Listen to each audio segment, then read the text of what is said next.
Joel Klatt, Fox Sports lead college football analyst. He'll be on the call with Gus, big noon kickoff in Ann Arbor, Texas, and Michigan. Let me ask you about Lamar Jackson and that style. Like, how would you, if somebody didn't see Lamar, how would you describe his style? Oh, gosh, that's a great question. I would describe his style as conflict. He's constantly putting the defense in conflict because of his ability to impact with his legs. Now, I've been a big believer, and I talk a lot with Daniel Jeremiah about this when we lead up to the draft, because listen, I'm in the college game, so that style in college is probably preferable, to be honest with you. But as you go on, DJ and I like to play this like confetti test in the draft. And we take a look at all the quarterbacks leading up into the draft. And we're like, okay, close your eyes and picture the confetti raining down. Can you picture him winning a Super Bowl? His style of play, his personality, all of the things that we try to evaluate in the draft process. And with Lamar, there's one thing that sticks out at times, which is, at some point in the playoffs, and this goes for any player, you're going to have to, as a quarterback, control the game from the pocket. Now, that doesn't mean that you can't impact the game outside of the pocket, but at some point you will have to control the game from the pocket. And I think that, to your point, regular season versus postseason, there are times when maybe that's lacking. But to be fair, it's like I don't study the tape of those NFL playoff games. That's from afar, sitting there as a fan watching some of those games. All right, so you have the big game at noon. It's going to be Texas and Michigan. Texas is favored by 7. Does that point spread say more about Texas or more about Michigan? Probably a little of both, to ride both sides of that fence. I think Texas looked really efficient and in control and physical, and they looked like a team that resembled what Alabama has been in the past, and that's kind of what Sark wants to do, and build a team that's versatile, can do a lot of things, play physical, play fast, all of the things that you would need to go win a national championship. Meanwhile, I think that we looked at what Michigan was as 15-0 national champion, with guys that could take them above their style and philosophy, like Corum and McCarthy and these guys. And then we watched them against Fresno State, and Dan, to me, it resembled a lot of the 2015-16 early Harbaugh Michigan teams. Mm-hmm. Journeyman quarterback, Jake Rudock, remember him? He was a transfer from Iowa. Wilton Spate was a quarterback back in 16. Those teams were good and philosophically really sound, but they lacked some of the pieces that could take them above their philosophy and their X's and O's. That's what it looked like kind of on Saturday night against Fresno State, and I think that's why you're seeing the line where it's at. Let's do the confetti test with Quinn Ewers.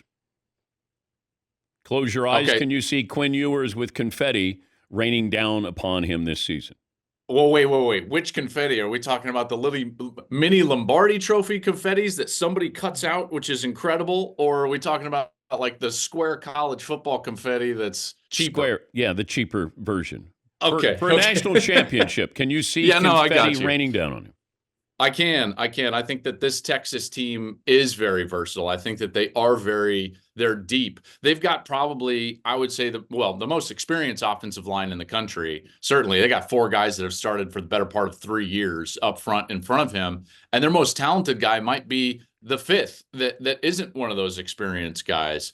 I think that the only thing that is concerning for Michigan is that they're having to replace Byron Murphy and Trevondre Sweat. They're 2 defensive tackles. And you might be thinking to yourself, like, well, what do you mean? In our game, in the college game, it's not necessarily about your quarterback, although that's important. The national champion always has an elite interior defensive line that can control the game. We saw that last year with Michigan. We saw it the 2 previous years with Georgia. And so Texas is going to have to overcome losing those 2 guys. Might not be all about Quinn Ewers as much as it is that defense, which is what I'm excited about for Saturday, Dan, because that's exactly where Michigan is going to probe, and they're going to try to soften up. That's their entire MO, is to try to control the game at the line of scrimmage. So that aspect of Texas's team is going to be tested. I said after, the Monday after watching USC play, they won the perception. Like the perception victory of the weekend was USC because we saw them be tough. We saw them play defense. as opposed to the last couple of years. I don't know how much a perception victory counts. It's still one win, but it did feel like USC addressed a lot of the issues that we've been waiting for them to address. Are they a I real couldn't player? agree more. Yeah, I think so. And I think, to your point, on two different fronts, Dan, I think that there's, now all of a sudden the Big Ten is really a 5-team race, not a 4-team race. So all of a sudden the top end of the Big Ten looks much more difficult for teams like Penn State, Ohio State, Oregon, and Michigan. And then you have this narrative that starts. And remember, our sport is still subjective, and we're still going to put teams into this playoff, even though it's expanded, through subjective measurements. And when you beat a team like LSU from that conference, the SEC, that's huge not only for your program, but also for the conference, because those two teams coming into the season, USC and LSU, were largely thought of in a very similar spot within their conference, maybe 4, 5, 6, right in that range. So if you can win those games, it becomes really important from a narrative standpoint to see how many teams your conference can get into the playoff at the end of the season. So twofold on that, and I thought that the defense played tremendous. Didn't we kind of forget we are so, man, our brains move so fast. It's a quick-paced society. Everyone's like, oh, man, Lincoln Riley can't coach. It's like, hold on, time out. Yes, he can, and he has for the entirety of his career. And now all of a sudden, if he gets a defense that can play that tough, then I think the rest of the Big Ten certainly was put on notice. What would be a successful season for Colorado? Oh, gosh, that's a great question. Before last Thursday, I would have said they could win 8 or 9 games. After last Thursday, I'm less confident. And the reason is while they have elite players, I think they have 2 players that might get selected in the top 5 in the NFL draft, Travis Hunter and Shedeur Sanders. Outside of that, they tend to make the exact same mistakes and play the exact same style that we saw even early last year. And that growth hasn't really occurred. They mismanage the clock. They don't have a creative run game, so they throw the ball constantly when they have to rather than when they want to. If you wanted to give them some kudos, you would say their run defense was a lot better this year, in particular against a team, even though they were FCS, but North Dakota State is, I think all of us know that are sports fans, they're a tough-minded, run-oriented program that's highly successful. But those things about the clock management, the undisciplined play at times, in particular, like a few of those penalties on 3rd down, if they do that against Nebraska, they're going to get beat, maybe handily, because Matt Rule's built something pretty special, at least I think, in Lincoln, in particular with a freshman quarterback. If Shedeur Sanders and Travis Hunter play elite football, they can beat almost anybody on their schedule, but everything else has to get better. So I think that a successful season for Colorado right now is probably a bowl game. Feels like this 12-team playoff is meant for Notre Dame to be in there every single year. Yeah. It was almost, this is TV. It's a TV show, and you want Notre Dame to host a playoff game. It just feels like Notre Dame is, are you okay with that? Do you get the same feeling that, hey, SEC's going to be represented, Big Ten's going to be represented, Notre Dame's going to be in there, get a couple of outliers? Most likely they are. I'm really interested to see what happens. Let me just peer into the future before I answer your question specifically. I peer into the future. I just sense and feel within the next 4 or 5 years, Notre Dame will have more of a scheduling arrangement with a conference that will make their schedule more difficult. So there's that, because this is it's not necessarily the problem of Notre Dame. I think Notre Dame's really good. Marcus Freeman is a heck of a coach, obviously, and that defense looked elite. And so I have no problem with Notre Dame being in the playoff. And quite frankly, they probably will be ranked higher than what their seed is. I think they're probably going to be ranked in the top 4 because I don't know who's going to beat them on their schedule. The issue is their schedule.